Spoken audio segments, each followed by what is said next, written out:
obunachilar, ko'rib turganingizdek bizda ish jarayonlari juda avjida ketmoqda va hozirda paxta ekish uskunamizning asosiy qismi devori bo'lgan barcha qismlarni jamlab turuvchi ramalarimiz ishlab chiqarilishi jarayonida.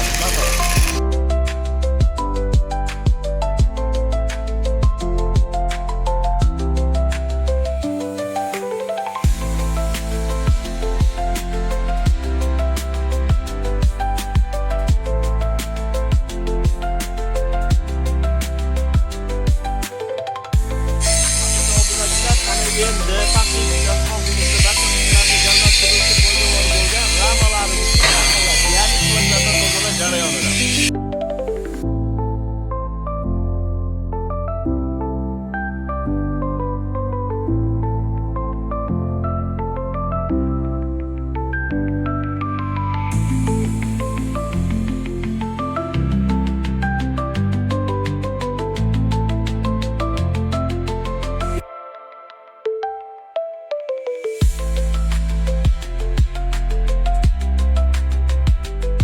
Hurmatli obunachilar, bizni kuzatib borishda davom eting. Qiziqdan qiziq ish jarayonlarimiz keyingi video lavhalarimizda qo'yib boramiz.